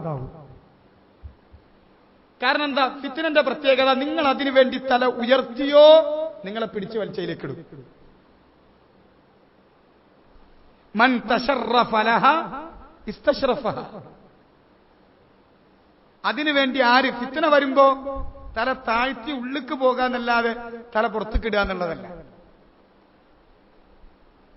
സംസാരിച്ചിങ്ങനെ സംസാര രൂപേണ പറഞ്ഞു പോകുന്ന കൂട്ടത്തിൽ എന്റെ ഒരു സുഹൃത്ത് പറഞ്ഞു പോയതാ, എപ്പോഴാ ഈ മസീഹുദ്ദജ്ജാൽ വരിക, ഒന്ന് കാണണമായിരുന്നു. ഞാൻ പറഞ്ഞു പാടില്ല, നിങ്ങളാ പറഞ്ഞ വാക്ക് തെറ്റാണ്. കാണരുതേ റബ്ബേ, രക്ഷപ്പെടുത്തണേ റബ്ബേ എന്നാണ് എല്ലാ നിസ്കാരത്തിലും നിങ്ങൾ ദുആ ചെയ്തുകൊണ്ടിരിക്കുന്നത്. പിന്നെ എങ്ങനെ നിങ്ങൾ കാണാൻ ആഗ്രഹിക്കുക? കണ്ടോ ഫിത്നയിൽ അകപ്പെടാൻ എല്ലാ സാധ്യതയുണ്ട്. അവിടെ നിന്ന് വരുന്നുണ്ട് എന്ന് കേട്ടാൽ അങ്ങോട്ടൊന്ന് പോയി നോക്കാനല്ല, ഇപ്പുറത്തേക്ക് പോകാനാണ് നബി പറഞ്ഞത്. മൻ സമിഅ അൻഹു ഫൽയൻഅൻ. അവനെ കുറിച്ചൊരുത്തൻ കേട്ടാൽ അവനിൽ നിന്ന് അകന്നു പോകട്ടെ എന്ന്. അതാണ് ഫിത്നന്റെ പ്രത്യേകത. അത് ഏറ്റവും വലിയ ഫിത്നയാണ്. അന്നു മുതൽ ഇന്ന് വരെ ഖിയാമത്ത് നാൾ വരെ നമ്മൾ ഇസ്തിആദത്ത് ചെയ്യാൻ, രക്ഷ ചോദിക്കാൻ വേണ്ടി അള്ളാഹ് പഠിപ്പിച്ചു തന്നതാണ്. അപ്പൊ ഫിത്നക്ക് വേണ്ടി തല ഉയർത്തിയോ അറിയാതെ പെട്ടുപോകും. അങ്ങനെ പലരും പെടും. ആ കൂട്ടത്തിൽ ഒരു സഹാബിയും അതിൽ പെട്ടു. ആരായിരുന്നു അദ്ദേഹം? അബൂബക്കർ സിദ്ദീഖ് റളിയല്ലാഹു തആല അൻഹു അദ്ദേഹത്തിന് ചെലവ് കൊടുത്തിരുന്നു. അദ്ദേഹത്തിന്റെ ചിലവുകൾക്ക് സഹായിച്ചിരുന്നു, അകമഴിഞ്ഞു കൊടുത്തിരുന്നു. അങ്ങനെ കൊടുത്തിരുന്ന അദ്ദേഹം ഈ കൂട്ടത്തിൽ പെട്ടുപോയി. സ്വന്തം മോളെ കുറിച്ചാണ്, അതിനേക്കാളുപരി ഉമ്മാനെ കുറിച്ചാണ്, മുഅ്മിനീങ്ങളുടെ ഉമ്മാനെ കുറിച്ച്, നബിയുടെ പത്നിയെ കുറിച്ചാണ്. ഈ വിഷമങ്ങളെല്ലാം വന്നപ്പോ ആ കൊടുക്കുന്നത് കൊടുക്കൂല എന്ന് പറഞ്ഞുപോയി. അല്ലാഹ് അത് തിരുത്തി. അങ്ങനെ കൊടുക്കുന്നതും കൊടുക്കാത്തതും അതുമായി ബന്ധമല്ല, കൊടുക്കണം. കൊടുത്തുകൊണ്ടിരുന്നത് അതുപോലെ തന്നെ കൊടുക്കണം. വലാ യഅ്തലി ഉലുൽ ഫദ്ലി മിൻകും വസ്സഅ. നിങ്ങളുടെ കൂട്ടത്തിൽ അല്ലാഹ് ഔദാര്യം തന്നിട്ടുള്ള, അല്ലാഹ് വിശാലത നൽകിയിട്ടുള്ള ആളുകൾ. അബൂബക്കർ സിദ്ദീഖ് റളിയല്ലാഹു തആല അൻഹുവിനെ കുറിച്ചാണിത്. ഉലുൽ ഫദ്ൽ, അല്ലാഹ് ഫദ്ൽ കൊടുത്തവനാണ് എന്ന് പറഞ്ഞത് റളിയല്ലാഹു അൻഹു. അൻ യുഅ്തു ഉലിൽ ഖുർബ വൽ മസാകീൻ. അവർ നൽകാൻ വിസമ്മതം കാണിക്കരുത്, വീഴ്ച വരുത്തരുത്. ആർക്ക്? ഉലുൽ ഖുർബ, അടുത്ത ബന്ധുക്കൾക്ക്, വൽ മസാക്കീൻ, മിസ്കീന്മാർക്കും. മിസ്കീന്മാരെ പരിഗണിക്കുമ്പോ അള്ളാഹ് ആദ്യം പരിഗണിച്ചത് അടുത്തവരെയാണ് ആദ്യം. അത് രണ്ടു കൂലിയാണ്. മിസ്കീന് കൊടുത്തതിന്റെ കൂലി, രക്തബന്ധം ചാർത്തിയതിന്റെ കൂലി. അവർക്ക് കൊടുക്കുന്നതിൽ വീഴ്ച വരുത്തരുത്. വൽ മുഹാജിരീന ഫീ സബീലില്ലാഹ്, അള്ളാന്റെ വഴിയിൽ ഹിജ്റ ചെയ്തു പോന്ന അവർക്ക് കൊടുക്കുന്നതിൽ വീഴ്ച വരുത്തരുത്. ഫൽയഅഫൂ വലിയസ്ഫഹൂ, എന്നിട്ട് അല്ലാഹ് പറഞ്ഞ വാക്കിതാണ് ഫൽയഅഫൂ, അവർ അഫ്വ് ചെയ്യട്ടെ. കഴിയോ നമുക്ക്? സ്വന്തം മോള് എന്നുള്ളൊരു പരിഗണന മതി. പിന്നെയോ അതിനേക്കാൾ ഉപരി ഈമാനിന്റെ ബന്ധത്തിൽ മുഅ്മിനീങ്ങളുടെ ഉമ്മ, അതും കൂടാതെ താൻ ഖലീലായി കണ്ടിട്ടുള്ള നബി സല്ലല്ലാഹു അലൈഹി വസല്ലമയുടെ ഭാര്യ, എല്ലാ നിലക്കും ഒരിക്കലും വിട്ടുകൊടുക്കൂല എന്ന് പറഞ്ഞാൽ വിട്ടുകൊടുക്കൂല എന്ന് പറയാൻ എല്ലാ അർഹതയുണ്ട്. അതെന്നെ ചെറിയ കാര്യത്തിലുമല്ല. ഇത്ര വലിയ ആരോപണം, അതിന്മേൽ നാവ് എടുത്തു വെച്ചു പോയി എങ്കിൽ എന്നാ പോലും വിട്ടുകൊടുക്കി. ഫൽയഅഫൂ വലിയസ്ഫഹൂ, വിട്ടുകൊടുക്കുക എന്നുള്ളത് മാത്രമല്ല, മറക്കുക എന്നുള്ളത് മാത്രമല്ല, ആ മറക്കുന്നതിനപ്പുറം ഇനി നന്മ ചെയ്തു കൊടുക്കുകയും ചെയ്യും. ചെയ്തതൊക്കെ വീണ്ടും ചെയ്തു കൊടുക്കും. എന്നിട്ട് അല്ലാഹ് ചോദിക്കുന്നു, അലാ തുഹിബ്ബൂന, നിങ്ങൾ ഇഷ്ടപ്പെടുന്നില്ലേ? അയ്യഗ്ഫിറല്ലാഹു ലക്കും, അല്ലാഹ് നിങ്ങൾക്ക് പുറത്തു തരണമെന്ന്. വല്ലാഹു ഗഫൂറുർ റഹീം, അല്ലാഹ് എല്ലാം പൊറുക്കുന്നവനാണ്, അങ്ങേയറ്റം കരുണ ചെയ്യുന്നവനാണ്. അപ്പൊ അല്ലാഹു സുബ്ഹാനഹു വ തആല ഇവിടെ അബൂബക്കർ സിദ്ദീഖ് റളിയല്ലാഹു തആല അൻഹുവിന്റെ ഈ സംഭവത്തിൽ നമുക്കൊരു കാര്യം പഠിപ്പിച്ചു തന്നു. വലിയഅഫൂ, അവർ അഫ്വ് ചെയ്യട്ടെ. അഫ്വ് ചെയ്യാന്നുള്ളത്, പടപ്പുകൾ പരസ്പരം അഫ്വ് ചെയ്യുന്നത് ഇഷ്ടപ്പെടുന്ന മുഹിബ്ബുൽ അഫ്വാണ് അല്ലാഹ്. തുഹിബ്ബുൽ അഫ്വ, നീ അഫ്വിനെ ഇഷ്ടപ്പെടുന്നവനാണ്. നീ അഫ്വിനെ ഇഷ്ടപ്പെടുന്നവനാണ്. അല്ലാഹ് ഇഷ്ടപ്പെടുന്നത് കൊണ്ടാണ് അല്ലാഹ് അതുകൊണ്ട് നമ്മളോട് കൽപ്പിച്ചിട്ടുള്ളത്. അപ്പൊ അല്ലാഹുമ്മ ഇന്നക അഫുവ്വുൻ, അല്ലാഹുവേ നീ അഫുവാൻ, നിന്റെ പേരാണ് അഫുവ്. നീ അഫുവ് എന്ന സിഫത്ത് കൊണ്ട് മുത്തസഫാണ്, വിശേഷിപ്പിക്കപ്പെട്ടവനാണ്. അഫുവിന്റെ എല്ലാ കമാലും എല്ലാ ജമാലും നിനക്കവകാശപ്പെട്ടതാണ്. അങ്ങനെയുള്ള അഫുവായ അല്ലാഹ് തുഹിബ്ബുൽ അഫ്വ, അഫുവ് എന്ന പ്രവൃത്തിയെ ഇഷ്ടപ്പെടുന്നവനാണ് നീ. അഫുവിനെ ഇഷ്ടപ്പെടുന്നവനാണ് നീ. പടപ്പുകൾക്ക് അഫുവ് ചെയ്തു കൊടുക്കുന്നത് ഇഷ്ടപ്പെടുന്ന നീ, പിന്നെ എന്റെ കാര്യത്തിൽ നീ റബ്ബേ അഫുവ് ചെയ്തു തരൂലേ? ആ പ്രതീക്ഷയാണ്. ഫഅഫു അന്നി, അതിനാൽ ഫഅഫു, എനിക്ക് നീ അഫുവ് ചെയ്യണേ. ഫഅഫു അന്നി, എന്നെ തൊട്ട്, എന്റെ അടുക്കലുള്ള ആ മുറിവുകൾ മുഴുവൻ, എന്റെ അടുക്കലുള്ള പാപങ്ങൾ മുഴുവൻ മൂടി അതിന്റെ അടയാളങ്ങൾ മായ്ച്ച് എനിക്ക് വിട്ടുതരണേ റബ്ബേ. ഇതാണ് ഇത്. അല്ലാഹുമ്മ ഇന്നക അഫുവുൻ, ഇന്നക അഫുവുൻ എന്ന് പറയും. ഈ അഫുവൻ അവിടെ പറയും, അടവല്ല. അതിനാണ് ഞാൻ എഴുതി പഠിപ്പിച്ചത്. ആദ്യത്തേത് അഫുവുൻ, അഫു, ഇന്നക അഫുവുൻ കരീമുൻ എന്ന് പറയും ചിലര്. അല്ലാഹ് കരീമാണ്, യാതൊരു സംശയമല്ല. കരീം മാത്രമല്ല, റഹീമാണ്, ഗഫൂറാണ്. ഇനിയും ഒരുപാട് പേരുകൾ അല്ലാഹ്ക്കുണ്ട്. പക്ഷെ ഈ ദുആന്റെ കൂട്ടത്തിൽ അതൊന്നും കൊണ്ടുനോക്കണ്ട. നബി പഠിപ്പിച്ചെന്നപ്പോ എത്ര ഉള്ളൂ? ഇന്നക അഫുവുൻ, അത്ര മതി. ഖൈറായത് നബി പഠിപ്പിച്ചു തന്നിട്ടുണ്ട്.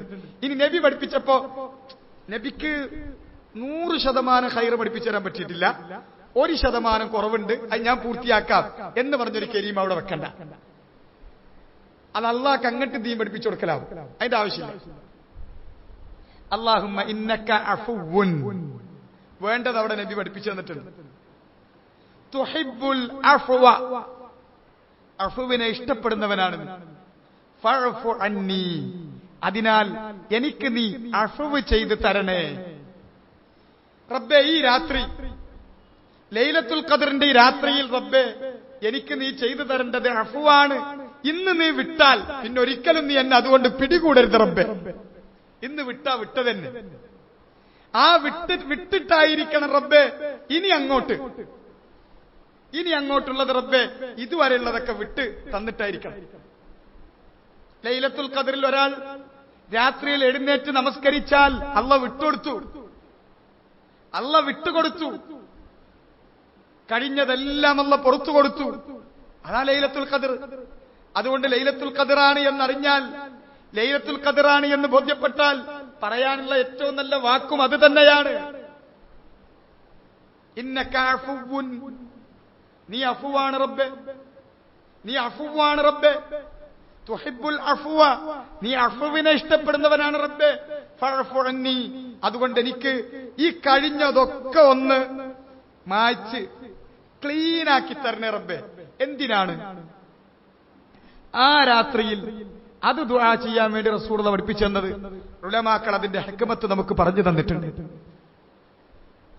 ലൈലത്തുൽ ഖദർ, ആ പേര് പോലെ തന്നെ ഖദറിന്റെ രാവാണ്.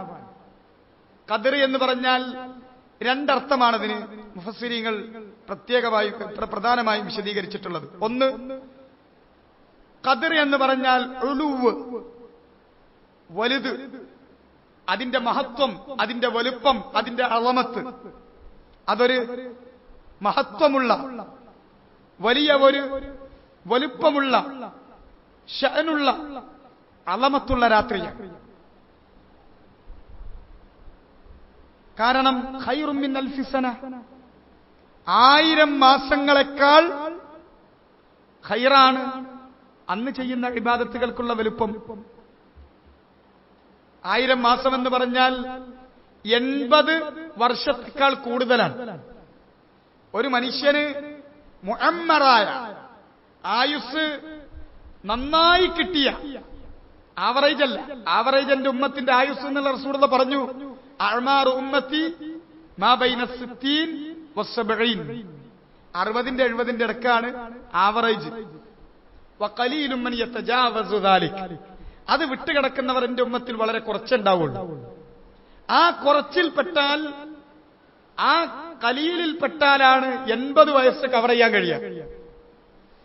80ന്റെയും അപ്പുറം വർഷം അതിലെ എല്ലാ ദിനരാത്രങ്ങളും മുഴുക്ക ഇബാദത്തിലായാൽ അതിനേക്കാളും ഖൈറ് ലൈലത്തുൽ ഖദറിൽ ഒരൊറ്റ രാത്രിയാണ്, ഒറ്റ രാവാണ്. അതിനേക്കാൾ ഖൈറ് എന്നാ പറഞ്ഞേ, അതിന് തുല്യം നല്ല. അപ്പൊ അതുകൊണ്ട് അത് വലിയ ഖദറുള്ള, വലിയ വലുപ്പമുള്ള, മഹത്വമുള്ള രാത്രി എന്നുള്ള അർത്ഥത്തിലാണ് ഖദർ. 2, ഖദർ എന്ന് പറഞ്ഞാൽ അഖ്ദാറുല്ലാഹ് അസ്സനവിയ്യ, അല്ലാഹ് ഒരു വർഷത്തേക്കുള്ള മനുഷ്യർക്കുള്ള അവരുടെ തഖ്ദീർ, ഇനി അവർക്ക് എന്തൊക്കെയാണ് നടപ്പാക്കാനുള്ള കാര്യങ്ങൾ, സനവിയായ വാർഷികമായ അവരിൽ നടപ്പാക്കാനുള്ള കാര്യങ്ങൾ തീരുമാനിക്കുന്ന സമയമാണത്. എല്ലാം അതിന്റെ മുൻപ് ലൗഹുൽ മഹ്ഫൂദിൽ രേഖപ്പെടുത്തപ്പെട്ട് കഴിഞ്ഞിട്ടുണ്ട്. ലൗഹുൽ മഹ്ഫൂദിൽ രേഖപ്പെടുത്തപ്പെട്ടതിന്റെ ഫർഇയായ, അതിന്റെ ശാഖയിൽപ്പെട്ടത് തന്നെയാണ് വാർഷികമായ തഖ്ദീർ. ആ വാർഷികമായ തഖ്ദീർ നടക്കുന്നത് അന്നാണ്. ഫീഹാ യുഫ്റഖു കുല്ലു അംറിൻ ഹകീം, അന്നാണ് എല്ലാ കാര്യങ്ങളും ഭദ്രമായി അല്ലാഹ് രേഖപ്പെടുത്തി വെച്ചിട്ടുള്ള അവന്റെ തീരുമാനങ്ങളെല്ലാം ഒരു വർഷത്തേക്കുള്ളത് നടപ്പിൽ വരുത്തുന്ന രാത്രി. ഇനി ഒരു വർഷത്തേക്കുള്ള നമ്മുടെ ഖദർ അല്ലാഹ് തീരുമാനിച്ച് നടപ്പാക്കാൻ പോവുകയാണ്. ഈ വരുന്ന വർഷത്തേക്ക് വരുന്ന കാര്യങ്ങളിൽ എനിക്കെല്ലാം ഖൈറായി കിട്ടണമെങ്കിൽ കഴിഞ്ഞു പോയിട്ടുള്ളതൊക്കെ എനിക്കൊന്ന് എന്ത് വേണം? അഫ്വ് ചെയ്ത് കിട്ടണം, അഫ്വ് ചെയ്ത് കിട്ടണം. കഴിഞ്ഞുപോയ ജീവിതത്തിൽ ഉള്ളത് കൊണ്ട് അല്ലാഹ് നമ്മളെ പിടികൂടിയാൽ നമുക്ക് ഒരുപാട് ഷർറുകൾ വരാനുണ്ട്. അതാണ് നമ്മൾ സാധാരണ ദുആ ചെയ്യുമ്പോൾ പറയാറുള്ളത്, അല്ലാഹുമ്മ ഇന്നി അഊദു ബിക മിൻ ശർരി മാ അമിൽതു. അല്ലാഹുവേ, ഞാൻ ചെയ്തു പോയതിന്റെ ഉപദ്രവങ്ങളിൽ നിന്ന്. മഅസിയത്തുകൾ ചെയ്താൽ അതിന്റെ ഉപദ്രവം നമ്മൾ ഈ ദുനിയാവിൽ തന്നെ അനുഭവിക്കണം. മഅസിയത്തുകളുടെ ഉപദ്രവം നമ്മൾ ഈ ദുനിയാവിൽ അനുഭവിക്കേണ്ടി വരും. അങ്ങനെ ഞാൻ ചെയ്തു പോയിട്ടുള്ള മഅസിയത്തുകളുടെ ഷർറുകളിൽ നിന്ന് റബ്ബേ നിന്നോട് ഞാൻ രക്ഷ ചോദിക്കുന്നു. എന്റെ അമല് കൊണ്ടുള്ള ഷർറ് എനിക്ക് ബാധിക്കരുത് റബ്ബേ, നീ എനിക്ക് പുറത്തു തരണം. നീ എനിക്കെല്ലാം വിട്ടുതരണം. വിട്ടുതന്നാൽ ഇനി വരുന്ന സമയത്തേക്കുള്ളത് സുഖമമായിരിക്കും. ഒന്നുണ്ടാവില്ല, ക്ലീനാണ് അല്ലാഹ് വിട്ടുതന്നാൽ. അതുകൊണ്ടാണ് ആ രാത്രിയിൽ അത് ചോദിക്കാൻ വേണ്ടി നബി സല്ലല്ലാഹു അലൈഹി വസല്ലം അദ്ദേഹത്തിന്റെ പ്രിയ പത്നി ഉമ്മുന ആയിഷ റളിയല്ലാഹു തആല അൻഹക്ക് പഠിപ്പിച്ചു കൊടുത്തത്. അതാണ് അവിടെ അതിന്റെ മുനാസബത്ത്, അതിലുള്ള ഹിക്മത്ത് എന്നാണ് ഉലമാക്കൾ വിശദീകരിച്ചിട്ടുള്ളത്. അന്ന് അല്ലാഹ് ആ ദുആക്ക് നമുക്ക് ഉത്തരം നൽകിയാൽ പിന്നീട് അവിടെ നിന്ന് അങ്ങോട്ടുള്ളത് നമുക്ക് ക്ലീൻ ആയിരിക്കും, ക്ലിയർ ആയിരിക്കും, നന്നായി തീരും. എല്ലാ ഖൈറും നമുക്ക് കിട്ടും, എല്ലാ ഷർറിൽ നിന്നും നമ്മൾ രക്ഷപ്പെടും. അതിനുള്ള ദുആയാണ്. അതുകൊണ്ട് നമുക്ക് ഈ സമയങ്ങളിൽ ആവർത്തിച്ച് ദുആ ചെയ്യാനുള്ളത് ഇതാണ്. ഇത് പറഞ്ഞുകൊണ്ടേ ഇരിക്കാനുള്ളതാണ്. കാരണം ഇന്ന രാത്രിയാണത് എന്നുള്ളത് നമുക്ക് തീർച്ചപ്പെടുത്താൻ കഴിയില്ല. അടയാളങ്ങൾ എന്നുള്ളത് നബി സല്ലല്ലാഹു അലൈഹി വസല്ലം ചിലത് നമുക്ക് പറഞ്ഞു തന്നിട്ടുണ്ട്. അത് അതിന്റെ ആളുകൾക്ക് കൃത്യമായി ആ കാര്യങ്ങൾ വീക്ഷിച്ച് നടക്കുന്ന ആളുകൾക്ക് ഒരു പക്ഷേ അല്ലാഹ് ചിലപ്പോൾ അത് വെളിവാക്കി കൊടുത്തേക്കും, ചിലപ്പോൾ അത് വെളിവാക്കി കിട്ടിക്കൊള്ളണമെന്നില്ല. അത് നമുക്ക് അതിന്റെ അടയാളം കണ്ടോ കണ്ടില്ലേ, ഇന്ന രാത്രിയിലാണെന്ന് അറിഞ്ഞില്ലെങ്കിൽ പോലും അതിന്റെ ഖൈർ നമുക്ക് മുടക്കപ്പെടൂല, നമ്മളതിൽ അമൽ ചെയ്തവരാണെങ്കിൽ. ഇത് ഹാഫിദ് ഇബ്നു റജബ്, ഇബ്നുൽ ഖയ്യിം തുടങ്ങിയ ഉലമാക്കളൊക്കെ വിശദീകരിച്ചു പോന്നിട്ടുള്ളതാണ്. അതുകൊണ്ടാണ് അന്ന് ആർത്തവകാരി, പ്രസവരക്തകാരി, അവർക്കൊക്കെ അതിന്റെ ഖൈർ മുടങ്ങൂല. അവരൊക്കെ ഖൈറുള്ളവരാണോ അന്നതിന്റെ ഖൈർ അവർക്ക് കിട്ടും. നമ്മളെ കൊണ്ട് നിസ്കരിക്കാൻ കഴിഞ്ഞില്ലെങ്കിൽ മറ്റു ഇബാദത്തുകൾ കൊണ്ട്, ദുആകൾ കൊണ്ട്, ദിക്റുകൾ കൊണ്ട് നമുക്കത് പിടിച്ചെടുക്കേണ്ടതിന്റെ അതിന്റെ ഖൈർ. എങ്ങനെയാണെങ്കിലും അല്ലാഹ് ആ ഖൈർ നമുക്ക് തരും, നമ്മൾ അതിന്റെ അഹ്ലുകാരാണെങ്കിൽ. അത് കിട്ടാൻ, അത് പ്രതീക്ഷിക്കുന്ന ആളുകൾ ദുആ ചെയ്യണം. ആ ദുആയിൽ ഏറ്റവും പ്രധാനപ്പെട്ട ദുആ ഇത് തന്നെയാണ് നബി സല്ലല്ലാഹു അലൈഹി വസല്ലം പഠിപ്പിച്ചു തന്നത്. ഇമാം അഹ്മദും ഇബ്നു മാജയും തിർമിദിയുമെല്ലാം സ്വഹീഹായ സനദോടുകൂടി റിവായത്ത് ചെയ്തിട്ടുള്ളത്. ഒന്നുകൂടി അത് വായിച്ച് ഒന്നാവർത്തിച്ച് ഞാൻ അവസാനിപ്പിക്കാം. അല്ലാഹുമ്മ ഇന്നക അഫുവ്വുൻ. അഫുവ്വുൻ വാക്ക് ശബ്ദമുണ്ട്, രണ്ട് ലമ്മത്തുകളുണ്ട്. അഫുവ്വുൻ. പിന്നെ അതൊക്കെ ഒന്ന് നാവിന് വഴങ്ങണമെങ്കിൽ നാവ് അടിച്ചിട്ട് കാര്യമൊന്നുമില്ല, നാവ് എത്ര പഠിച്ചിട്ടും കാര്യമൊന്നുമില്ല. ഇതിങ്ങനെ ഇത്തരം ദ്വാകളും അറബി വാക്കുകളും അറബി ഭാഷയിലുള്ളതൊക്കെ നാവ് കൊണ്ട് ശീലിക്കന്നെ വേണം. കാരണം നാക്കൊടിച്ചോണ്ടൊന്നും നേരാവൂല. ഇന്നക അഫുവ്വുൻ തുഹിബ്ബുൽ അഫ്വ ഫഅഫു അന്നി. സിമ്പിളായ വാക്കുകളാണ്, പക്ഷെ ഭയങ്കര ഇടങ്ങേറായിരിക്കും ശീലിക്കാത്തവർക്ക്. എന്തെങ്കിലും ഒന്ന് കേൾക്കുമ്പോൾ തിരിഞ്ഞിപ്പോ ഇതിങ്ങനെ പറഞ്ഞ് ഞാൻ അവസാനിപ്പിച്ച് പിരിയുമ്പോ തന്നെ മലയാളത്തിൽ പറഞ്ഞാൽ പറ്റുമോ എന്ന് ചോദിക്കുന്ന ആൾക്കാരുണ്ട്. ആ ശീലിച്ചാണ് ഇങ്ങനെ ആയത്. നമ്മളെ കൂട്ടത്തിൽ പറയാനിരിക്കണ പലരും മലയാള പുസ്തകം വായിച്ചു വന്ന് ഖുതുബയും വാളും പറയണവരാണ്. അങ്ങനെ പറഞ്ഞ് ശീലിച്ചവരടുത്ത് നിങ്ങൾ ചെന്ന് ചോദിക്കുമ്പോഴത്തേനും മലയാളല്ലേ പറ്റുള്ളൂ എന്ന് പറയാ. കാരണം കെ പി കേശവമേനോന്റെ നാം മുന്നോട്ടെടുത്തിട്ടാണ് ഖുതുബക്ക് നോട്ടുണ്ടാക്കുക. മെച്ചപ്പെട്ട ആളുകളുടെ കഥയാണ് ഞാനീ പറഞ്ഞു. അതിലേക്ക് ആയത്തും അതി സംഘട്ട് ഫിറ്റ് ചെയ്ത് കൊടുക്കല, വേറൊന്നും വേണ്ട. നല്ല ഉഗ്രം വിഷയങ്ങൾ അതിലുണ്ടാവും. വിട്ടുവീഴ്ച അത് ഹദീസിൽ പോയി തരേണ്ട വിട്ടുവീഴ്ച, അതിന്റെ മകുടോദാഹരണങ്ങളും കുറെ ഉപമകളും കുറെ കഥകളും ഒക്കെ ചേർത്ത് വെച്ച് നല്ല ക്രമാക്കി വെച്ചിട്ടുണ്ട്. ഇനി എന്ത് മതി? രണ്ടായത്ത്, രണ്ട് ഹദീസ്, ഇടയിൽ ഫിറ്റ് കൊടുത്തത്. നല്ല ഖുതുബാട്ടോ എന്ന് പറയും, നല്ല ഖുതുബ എന്ന് പറയും. ഇതാണ് മൗലവിമാര് ശീലിക്കുന്നത്. പിന്നെ ഉപ്പാണ് കറി നന്നാക്കേണ്ടത്. ആ ഉപ്പ് തന്നെ കേടുവന്നാലോ പിന്നെ കറിന്റെ കഥ എന്തായിരിക്കും? നമ്മുടെ സാധാരണ കറി കേടുവന്നോ നന്നായോ എന്നുള്ളത് അളക്കണത് എവിടുന്ന? ഉപ്പ് കൂടിയോ കുറഞ്ഞു എന്നുള്ളതാ. കേടുവന്ന് ഉപ്പ് തന്നെ അതിൽ കിട്ടതെങ്കിലോ? അതുകൊണ്ടാണ് ശൈഖ് മുഖ്ബിൽ പറയാറുള്ളത്, യാ താലിബൽ ഇൽം യാ മിൽഹൽ ബലദ് മാ യുസ്ലിഹുൽ മിൽഹു ഇദൽ മിൽഹു ഫസദ്. അല്ലയോ താലിബുൽ ഇൽം, നാടിന്റെ ഉപ്പ് തന്നെ കേടുവന്നാൽ ആ ഉപ്പ് പിന്നെ കറി നന്നാക്കില്ല. അങ്ങനെ കേടുവന്ന ഉപ്പുകളാണ് ജനങ്ങൾക്ക് ദുആ പഠിപ്പിച്ചു കൊടുക്കുക. അവരെന്നെ പഠിച്ചിട്ടൊന്നുമില്ല. മൗലവി ഇന്ന സമയത്ത് ചെല്ലേണ്ട ദുആ എന്താണ്, അത് ഒന്ന് നോക്കണം, അല്ലെങ്കിൽ പഠിക്കണം. നല്ല ലക്ഷണമാണ് ശരിക്ക്. നോക്കണം, പഠിക്കണം, പരിശോധിക്കണം എന്നൊക്കെ പറഞ്ഞാൽ. പക്ഷേ ജീവിതത്തിൽ അനിവാര്യമായ കക്കൂസ് കയറുമ്പോൾ ചൊല്ലേണ്ട ദുആക്ക് പോലും പറയാൻ തുടങ്ങിയാലോ, അന്താരാഷ്ട്ര കാര്യങ്ങളെ കുറിച്ചൊക്കെ ചോദിച്ചാലോ അതപ്പ തന്നെ വയൽ പറഞ്ഞുതരും. അതേ സമയത്ത് ഒന്ന് ടോയ്ലറ്റിക്ക് കയറാൻ മുട്ടി നിൽക്കണ നേരത്തെ ഒരു ദുആ, അള്ളാന്റെ സഹായം അവിടെ വേണം, അതോ പരിശോധിക്കേണ്ടിയിരിക്കുന്നു എന്ന് പറയും. അല്ലെങ്കിലോ അത് ഏതാണ്ട് ആശയം മലയാളത്തിൽ ഇങ്ങനെയാണെന്ന് തോന്നുന്നു നിങ്ങളെ പറഞ്ഞാൽ. ഇത് പഠിപ്പിച്ച് ശീലിച്ചു. അതുകൊണ്ട് നമുക്ക് എന്ത് സംഭവിച്ചു? ഇപ്പോ നാവ് വഴങ്ങുന്നില്ല, എന്നിട്ട് പറയും നാക്കടിക്കാത്തോണ്ടാ. നാക്ക് പഠിച്ചില്ലെങ്കിൽ ഒരു കുഴപ്പമില്ല. നാവ് വഴങ്ങണമെങ്കിൽ അക്ഷരങ്ങൾ വഴക്കി ശീലിക്കണം.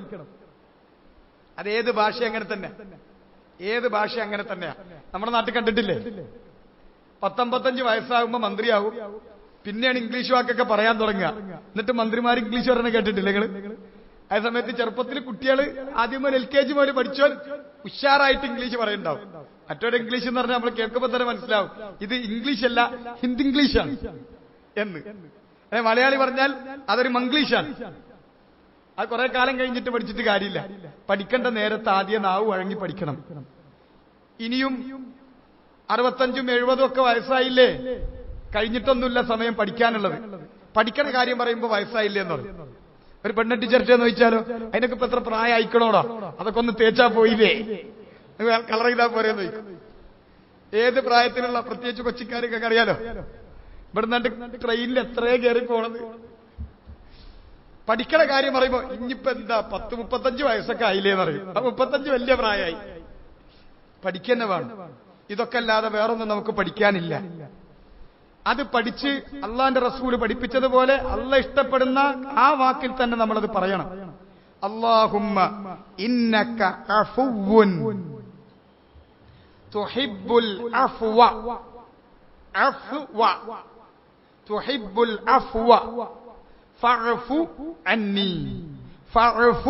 അന്നി അല്ലാഹുമ്മ ഇന്നക അഫുവ്വുൻ തുഹിബ്ബുൽ അഫ്വ ഫഅഫു അന്നി അല്ലാഹുമ്മ ഇന്നക അഫുവ്വുൻ തുഹിബ്ബുൽ അഫ്വ ഫഅഫു അന്നി.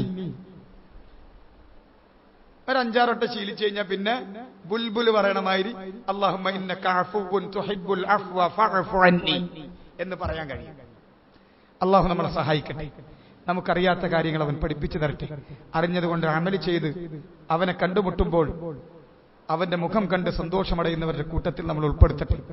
اللهم انفعنا بما علمتنا وعلمنا ما ينفعنا وزدنا علما والله تعالى أعلى وأعلم وصلى الله وسلم وبارك على نبينا محمد وعلى آله وصحبه أجمعين والحمد لله رب العالمين.